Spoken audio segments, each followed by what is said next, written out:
নমস্কার বন্ধুরা, গৌরব পুজো পাঠশালাতে তোমাদের সকলকে স্বাগত। তোমাদের সঙ্গে রয়েছি আমি ঠাকুরমশাই গৌরব মুখার্জি।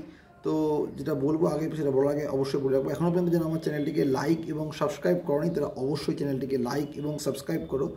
তো এবং যারা ভিডিওটি দেখছো তারা কিন্তু মাঝখান থেকে স্কিপ না করে পুরো ভিডিওটি শেষ পর্যন্ত দেখো, তাহলে কিন্তু তথ্যগুলো পেতে অনেক সুবিধা হবে। তো যেটা রয়েছে যে কৃষ্ণের আসল ভোগ চিড়ে, তো এইটা নিয়ে অনেকের মনে প্রশ্ন রয়েছে যে কৃষ্ণের আসল ভোগ কী। তো এটার জন্য আমি আজকের এই ভিডিওটি অবশ্যই করেছি এবং তাদের খুবই উপকারী লাগবে যাদের কিন্তু রাধা কৃষ্ণের নিত্য পুজো হয় বাড়িতে। অনেক বাড়িতেই রাধা কৃষ্ণ প্রতিষ্ঠা রয়েছে এবং রাধা কৃষ্ণের বাড়ির মধ্যে মন্দির করা রয়েছে এবং নিত্য পুজো সেখানে হয়। তো তাদের ক্ষেত্রে এটা খুবই গুরুত্বপূর্ণ একটি তথ্য। এবং অনেক জায়গাতেই যেরকম যদি নবদ্বীপ বলি বা যদি মায়াপুর বা শান্তিপুর এরকম যে সমস্ত জায়গাগুলো রয়েছে সেখানে কিন্তু অবশ্যই যেটা যে এই রাধাকৃষ্ণ পুজোটা কিন্তু অনেক বেশি পরিমাণে হয় এবং অনেক রাধাকৃষ্ণের মন্দির রয়েছে এবং অনেকের ব্যক্তিগতভাবেও কিন্তু রাধাকৃষ্ণ পুজো করে থাকে। পূজিত প্রধান বিগ্রহ যেটা সেটা হলো রাধাকৃষ্ণ। তো এই রাধাকৃষ্ণ যারা পুজো রোজ করছে সেটা অনেকেই কিন্তু ভোগ দিতে পারেন, অর্থাৎ ভোগ বলতে অন্ন ভোগের কথা আমি বলছি। যে রাধাকৃষ্ণের মন্দির থাকলে হিসাবে 3 বেলা সেখানে কিন্তু তাদেরকে ঠাকুরকে সেবা দিতে হয়, পুজো করতে হয় 3 বেলা। একটা হচ্ছে সকালে সকালে ফল দিয়ে নৈবেদ্য করে তো হলো, একটা হলো দুপুরে, সেখানে অন্ন ভোগ পরমান্ন ইত্যাদি তো দিতেই হয় তা, এবং সন্ধেবেলাতে আবার মিষ্টি দিয়ে আরতির সময় নিবেদন করতে হয়।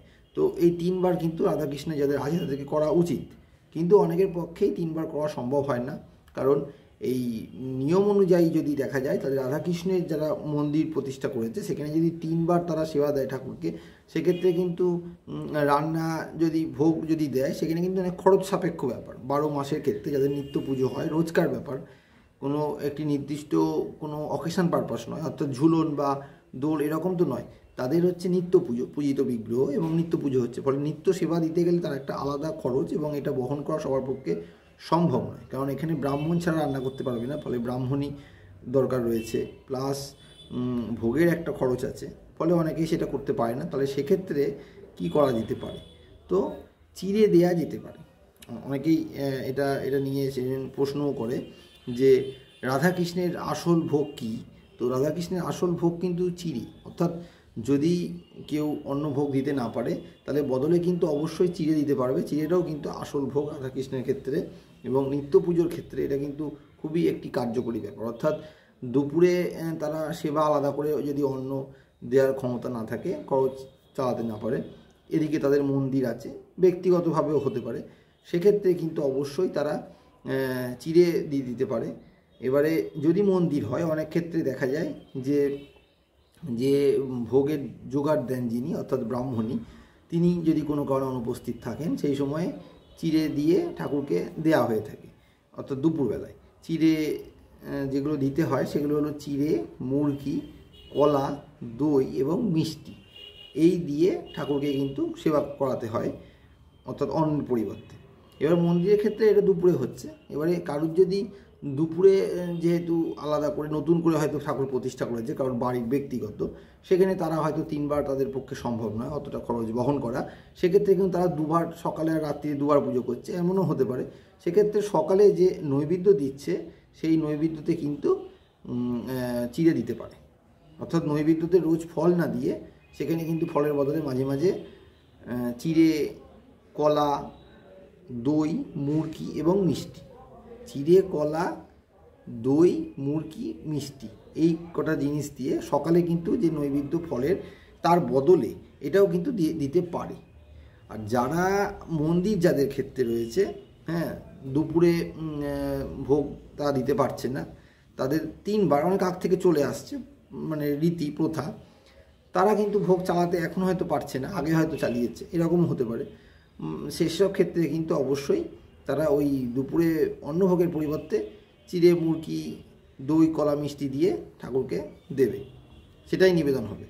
আর যারা নতুন প্রতিষ্ঠা করেছে বা নতুন প্রতিষ্ঠা তোমরা কেউ যদি ভাবো করবে, 3 বার সম্ভব নয়, তারা কিন্তু 2 বার করে সকালে যে ফল নৈবেদ্য তার বদলেও চিড়ে, মুরগি দিয়ে দিতে পারবে।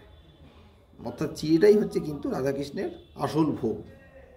অন্যের পরিবর্তে অবশ্যই এটা চলবে, এবং সকালেও ফলের পরিবর্তে মাঝে মধ্যে, রোজ না দিলেও, যারা নতুন করে চালু করছো তারা যদি মানে অন্ন ভোগ চালু না করো, অর্থাৎ দুপুরে ব্যাপারটা থাকলো না, দুবার করে ঠাকুরকে সেবা দেওয়া হবে, সকালে এবং সন্ধ্যেবেলা আরতি হবে, সেক্ষেত্রে কিন্তু সকালে রোজ দিতে বলছি না, তবে ফল দিয়ে যে নৈবেদ্য দেওয়া হয়, ফল বা মিষ্টি দিয়ে, তার বদলে পরিবর্তে মাঝে মাঝে কিন্তু অবশ্যই চিড়ে, মুরগি, কলা, দই এইগুলো দিয়ে, মিষ্টি দিয়ে সকালে কিন্তু মাঝে মাঝে, সেদিনকে আর ফল দেওয়ার দরকার নেই, সেদিনকে কিন্তু অবশ্যই দেওয়াটা দরকার, দেওয়াটা উচিত, কারণ অন্ন সেবাটা ঠাকুরের একদমই হচ্ছে না। আর মন্দিরে তো এটা কমন ব্যাপার, মন্দিরে তো এটা হয়ই, ভোগের পরিবর্তে সে ব্রাহ্মণই কোনো শরীর খারাপ বা কোনো কারণে আসতে না পারুক, বা ব্রাহ্মণই না থাকুক, বা চাঁদে না পারুক, ভোগের পরিবর্তে চিড়ে দেওয়া হয়। এটা একটা যেহেতু রাধাকৃষ্ণের আসল ভোগ।